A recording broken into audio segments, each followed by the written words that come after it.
mấy con được không biết chuyện này tôi phiền trong này chế chỉ nó cái đó để xin của English lúc bạn khó lên xin của bạn khó lên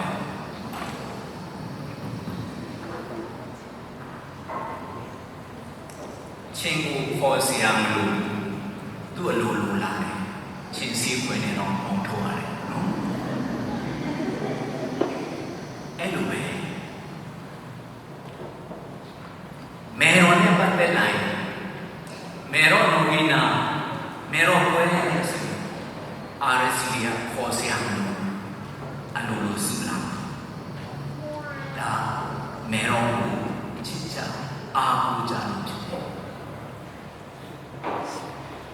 mẹ nó thiên sáng ra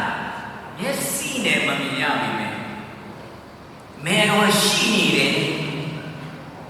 mẹ nó uống đi đấy mẹ nó cá quên đi đấy rồi à ông uống tuyệt lết tuyệt khăn sa chaya mẹ nó hello chít ra áo ra mẹ nó sự là ra thế cái đó mẹ nó bảo là u chết u thiên sáng ra mẹ nó Fatima mà về thiên sáng ra lute mà về nhau lý miền mà về u chi này thiên sáng ra đi làm nè sinh từ u si ye boa u si mà mẹ nó bảo về thiên sáng đi thiên sáng ra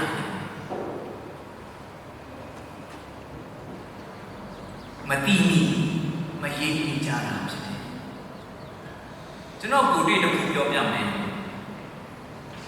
thằng cô ya cô sẽ được cụ niệm mà cho nó không như chết là tôn niệm nhỏ mà không như nghe sợ cho nó ăn ơn mà na chỉ đi để chịu bỏ cái đó là cho nó mà na là kỳ sinh vì phải trong đó chỉ là chịu này cụ đó để chọc sẽ cho là cho nó mà na lên đồ để dọn vào mà liền quên lòng về trả nó thế giờ rồi sister đã bảo là cho nó mà na để chỉ làm lúc đại đấy cho nó chỉ chế sinh sống đấy à bây mà thì nhá gì mà mong đi đó tu cháu của em qua bị cái sister của em chết lại này sống trở lại tại vì mẹ trong thành không gì gì đó cho nó đó là của cho nó break up time nó bắt lâu trả lại cả trong thành không gì khi thuật qua vậy đã hà sister của qua ye của ở quận con mê rồi đó cho nó đó là sinh của mai của nhận tiền lại vậy cho nó break up qua vậy ta về đi làm đi sát đông làm đi chơi đi ăn làm đi rồi cho nó rèn đi chứ tôi ấy cũng cho nó sister trong thuật qua lại cũng chỉ trong này sister trong hàng ngàn mình lọ tôi ấy lần đầu phải trong sĩ ở dọc mà ở đây lấy xe để lòng sĩ màမျိုးသမီးတို့ကျွန်တော်ရဲ့အတိအမျိုးသမီးတို့ပါပဲဟောဟဲအမောတကောတက်လာတော့မှကျွန်တော်လမ်းကိုပြပြလိုက်တယ်ကျွန်တော်လည်းနှစ်ဘက်ကိုကင်ပြီးတော့မှဘုံအခုရဘုံပဲသွားမှလေဘုံပါလုံးမှလေဘုံရဲ့မျက်နှာမကောင်းဘူးဆက်မသွားနဲ့အခုတပည့်တော်မှနဲ့ဘုန်းကြီးเจ้าကိုပြန်လက်ခဲဆိုတော့အတင်းဆွဲပါတယ်ဘုန်းကြီးနဲ့အမျိုးသမီးလမ်းပေါ်မှာဆွဲလာယုံလာမကောင်းပါဘူးဆိုတော့ကျွန်တော်လည်းဘုန်းကြီးเจ้าကိုပြန်လိုက်သွားတယ်ကျွန်တော်လက်လွတ်လိုက်တော့ပြောတော့အဲ့ဒီအမျိုးသမီးကကျောင်းပြန်ရောက်ပြီးဆိုမှလွတ်မယ်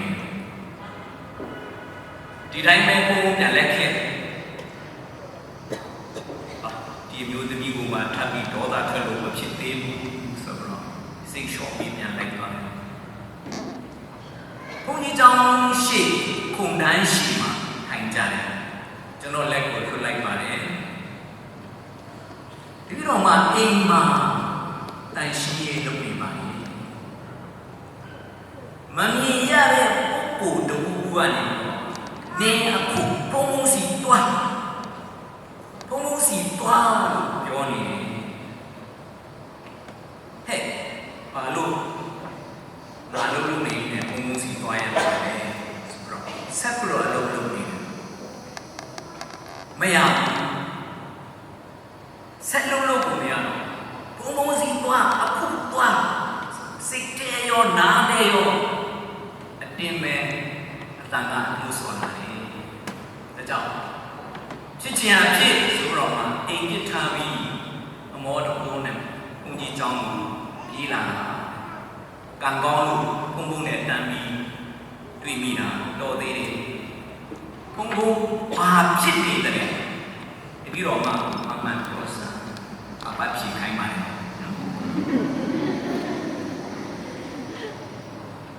ံဘုံတော့ခုတော့ဖြစ်နေတာသိချာတပည့်တော်မှဘုံမညာနဲ့ကြီးအစင်မပြေတာရှိတယ်။ပါလေဆိုတာကိုပြီးတော့မှမသိဘူး။ပြောလို့ရရင်ပြီးတော့မှပြောပြပါ။ဘုန်းကြီးဘုံသက်သာသွားလိုက်တယ်။ကြာကြာဆောင်လို့လည်းမပြန်ဘူး။ပြီးမှပဲထိုင်နေ။ကြာလာတော့ကျွန်တော်ကခမရတကယ်သိချင်တာလား။သိချင်တယ်။အေးပြောလိုက်အဲ့ဒီ system ကိုသူလဲပြီးတယ်ငါကို system ကိုတွားရိုက်မလို့ဆင်းလာတယ်အခုလမ်းမှာခမများနေပြီးတော့မရိုက်ရွယ်ရအောင်အမလီဖရာတရားရင်မဲတော်ကြီးကဲပါယဟန္တာကြီးကဲကြပါဒီခုကြီးမိုက်တော့မယ်ပြီးတော့မှဘုံကိုထိုင်ရှိကိုရတယ်စိတ်ချောပါပြီးတော့မှစတောင်းပေးပါလေစိတ်ပြေပါစိတ်မပြေမချပြီးတော့မှအိမ်မမြန်ဘူးညနေ၄နာရီပဲထိုင်ဆောင်ကဲကျွန်တော်ပြေပါပြီပြန်ပါတော့မရိုက်ဘူးတော့အမခံတယ်မရိုက်တော့ပါပြန်သွားတယ်သူအဲ့လိုလာလိုက်လို့ဒီကနေ့ခင်ဗျားတို့ရှိမှကျွန်တော်တရားဟောနိုင်တဲ့ဒီမှာဖြစ်တတ်တယ်တောင်းထိုင်မှုတော့ကြည်ပြန်လာတော့တည်သွားတဲ့အခါကျတော့ရိုက်ပြီးတော့နာမည်လေးကြည့်ရင်ခေါင်းခဲလေးရောက်တယ်နော်ဘုံဒီဖြူမလားမသိချင်ဘူးအဲ့ဒီသုံးနှစ်ပါဘုံကြီးဘဝကနေတော့မှဒီနှစ်ကျွန်တော်ဘုံကြီးဘဝ34နှစ်ရောက်လာတဲ့အခါမှာပြန်လှည့်ကြည့်လို့တွေးကြည့်တဲ့အခါမှာကျွန်တော်အတိအမျိုးသမီးတူပဲလို့ပြောနေပြီပဲအဲ့ဒီအမျိုးသမီးဟာမဲတော်ကျွန်တော်ထင်ရှားပြတာဖြစ်တယ်ယုံကြည်ခြင်းမျက်စိနဲ့မြင်တာပဲမဲတော်ဟာဖာတီမာမှာပဲလူတဲမှာပဲညောင်လေးပြည်မှာပဲဟုတ်ပါလားတူချင်းရဲ့ဘဝမှာတူချင်းကိုဂရုစိုက်နေတယ်ထင်ရှားပြတယ်ဒါပေမဲ့ကျွန်တော်တို့ကသတိမထားခမများတို့လည်းမထင်မှတ်တဲ့အချိန်မှာမထင်မှတ်တဲ့ပုဂ္ဂိုလ်အတိဖြစ်စေမတိသူဖြစ်စေနဲ့တူတော်မှာမထင်မှတ်တဲ့အကူအညီမထင်မှတ်တဲ့အစဉ်ပြေမှုမမျှော်လင့်တဲ့ကာကွယ်မှုမျိုးရဖို့ကြလိမ့်မယ်တခြားမှုယုံမှာမေရောကထင်ရှားပြပြီးနေအဝေးကြီးမှာမဟုတ်ဘူးမေရောကျွန်တော်တို့နဲ့ရှိနေတယ်ဒီနေ့လက်တင်ခံချင်တူချင်းရဲ့ဘဝအနီးကဆုံးမှာမေရောအမြင်ထင်ရှားပြနေတယ် လောကမျက်စိနဲ့ပဲကျွန်တော်တို့ကြည့်တဲ့အခါမှာမမြင်တာအများကြီးပါမဲတော်ရှိနေပါတယ်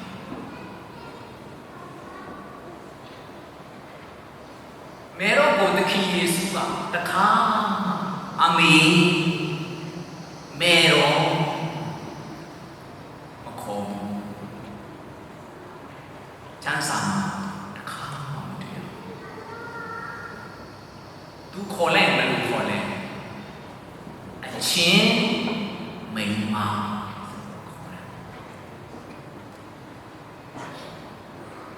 မဲတော်ကိုမယူသေးလို့အမေကိုမယူသေးလို့ခေါ်တာဘာဝကြခန်းကြီးတော့ခန်းငယ်15မှာလူသားတွေချရှုံးကြတဲ့ကဘုရားသခင်ဂရုထားခဲ့တဲ့ကယ်တင်ရှင်ကိုမွေးထုတ်ပေးမယ်မိန်းမဖြစ်တယ်ဆိုတာအမြဲတမ်းမိမောင်းထုတ်ပြခြင်းဖြစ်တယ်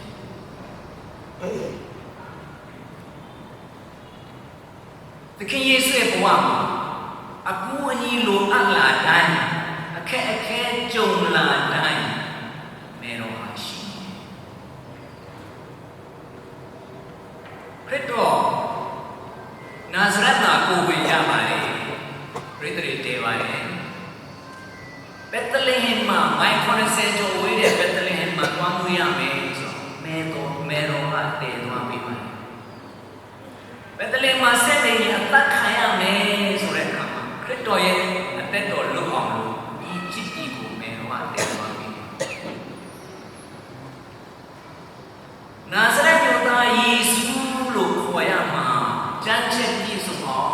ဒီချစ်တီရနေမဲတော်ခရစ်တော်နာဇရက်ကိုပြန်ခေါ်လာပြီးသက်တော်30ပြည့်တဲ့အထိနေပြီးပါတယ်ခရစ်တော်ယူနေပြီလို့လူတွေက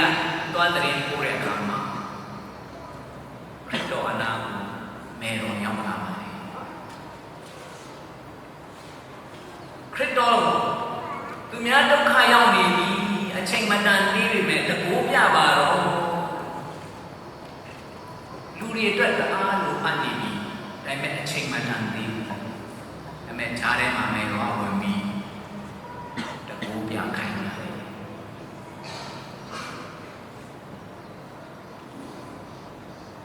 ခရစ်တော်ကဆိုရင်သူတည်သွားပြီးကောင်းကင်ပြန်သွားပြီးသူ့အမိကိုသူကြည့်မှတယ်သူတည်တဲ့အချိန်မှာကားလိုက်အောင်မဲတော်ဟာရှိခရစ်တော်ပြန်ရှင်ပြန်နောက်ပြီးကောင်းကင်ပြန်လက်ကြွတော်မူတဲ့အခါမှာ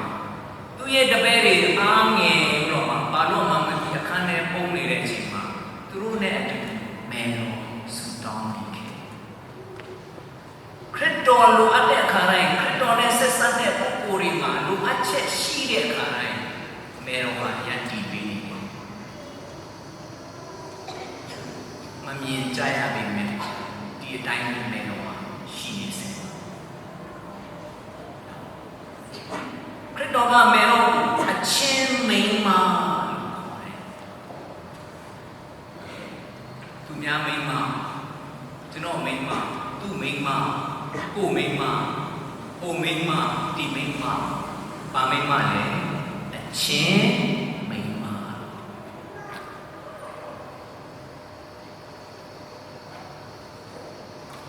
ဘုန်းကြီးတွေရဲ့ဘဝမှာ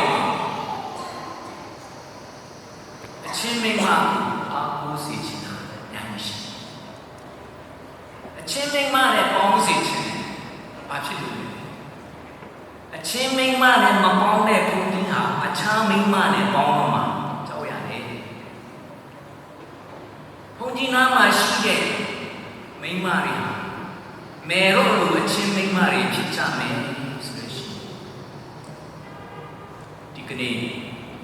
ဘုန်းကြီးထွက်ဆိုတာတော်တော်လေးရှားမှာဖြစ်တယ်ဘုန်းကြီးနားမှာနေရသလားအခြားမိန်းမမဖြစ်ကြပါနဲ့အချင်းမိန်းမစီကိုကြဘုန်းတော်ကြီးရလည်းအချင်းမိန်းမကိုပဲအားကိုးရမှာဒီလရှင်နေလေအခြားမိန်းမလည်းမပေါင်းပါနဲ့အပြ ရင်ပြောမိလိမ့်မယ်မဟုတ်တာတွေလုပ်မိလိမ့်မယ်ကိုယ်သစ္စာတွေပြတ်မိလိမ့်မယ်အချင်းမိန်းမကိုအောင်အချင်းမိန်းမနဲ့အောင်အိမ်တော်ရှိယောက်ျားတွေအချင်းမိန်းမနဲ့မရင်းနှီးဘူးဆိုလို့ရှိရင်အခြားမိန်းမဝင်လာလိမ့်မယ်နော်မိခင်တချို့ပြုံးနေတယ်အတွေ့အကြုံရှိကောင်းရှိနိုင်ဒီအချင်းမိန်းမဟာအခြားမိန်းမတွေကိုဘေးထုတ်နိုင်တဲ့အာကအမျိုးသမီးဖြစ်တယ်ဝိညာဉ်ကာယအိမ်ထောင်ရေးသားသမီးရေးအခြေရေးအားလုံးလိုအပ်တဲ့ချိန်မှာခရစ်တော်ကိုယက်တည်ပေးခဲ့တယ်လို့ယက်တည်ပေးမယ်မိန်းမဖြစ်ပါတယ်အမျိုးသမီးတွေအချင်းမိန်းမနဲ့မခင်ဘူးမပေါင်းဘူးအခြားမိန်းမနဲ့ပေါင်းတယ်ဆိုလို့ရှိရင်အတင်းနေတုံ့ပြန်မှာကြားလိုက်ရင်ကိုယ့်ယောက်ျားကိုအခြားမိန်းမစီပုံမိလိမ့်မယ်နော်အချင်းမိန်းမခရစ်တော်ကခေါ်ပါတယ်ဒီမိန်းမဟာကျွန်တော်တို့အတွက်အားလုံးအတွက်အရေးကြီးပါတယ်လူငယ်လေးတွေအချင်းမိန်းမနဲ့မခင်အခြားမိန်းမနဲ့တွေ့လိမ့်မယ်ပေါ့ဘာသာတွေပြည့်မယ်အကျင့်တွေပြည့်မယ်ယုံကြည်ခြင်းမှာပြည့်တယ်ဒီအချင်းမိန်းမဆိုတဲ့ပုဂ္ဂိုလ်ဟာခရစ်တော်ကိုယ်တိုင်ကကျွန်တော်တို့ကိုပေးအပ်ခဲ့တဲ့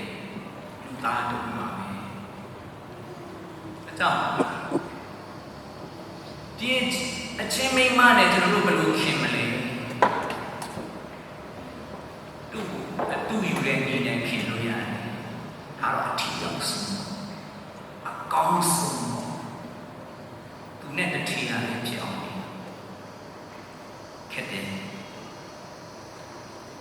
နောက်တနည်းကတော့ပူလွယ်တယ်စိတ်ကလေးများများစိတ်ပါစိတ်ကလေးကောင်းစိတ်စိတ်ကလေးတေချာစိတ်အချင်းအမျိုးသမီးနဲ့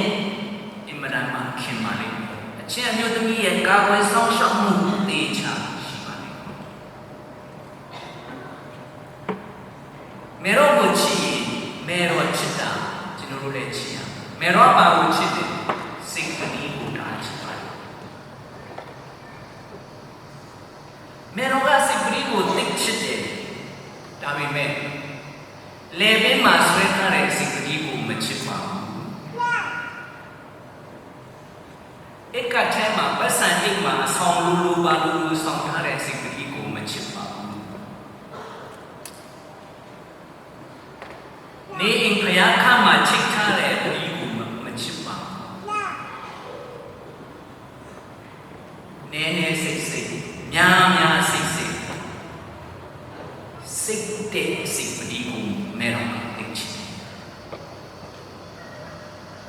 ဒါမှလည်းယုံကြည်မယ်ဒါမှလည်းမေရောနဲ့တထီရတယ်ဖြစ်တာ။မေရောကိုချစ်စိတ်ကလေးချစ်ပါစိတ်ကလေးချစ်ရင်မေရောကသားတော်စီပို့ဆောင်ပေးပါလိမ့်မယ်။ကျွန်တော်တို့မလုပ်နိုင်တဲ့အရာမဟုတ်ပါဘူး။ဒီစိတ်ကလေးနဲ့လူတွေအများကြီးရဟန္တာဖြစ်ခဲ့ကြတယ်။ကျွန်တော်တို့လည်းအကြမှာညံ့ပါလား။ဒီမေရောပဲမစွမ်းတော့ဘူးလား။ကျွန်တော်တို့နဲ့ကြားမှာမစွမ်းတော့ဘူးလားယုံကြည်ခြင်းကိုညှင့်တင်ကြစို့စိတ်ပရိစိတ်တာအားစိတ်ကြစို့ဒီမေရောကိုအားကိုပြီးဒီစိတ်ပရိနဲ့ယုံကြည်သူတွေယဟန္တာဖြစ်နိုင်တယ်ဆိုရင်ကျွန်တော်တို့မညံ့တော့ပါကျွန်တော်တို့လည်းဖြစ်နိုင်ပါတယ်ဒီနေ့ဘာသာသူတွေကိုခေါ်ချင်ပါတယ်အားပေးချင်ပါတယ်ဟောဆောင်ချင်ပါတယ်ယုံကြည်ခြင်းကိုခံရအောင်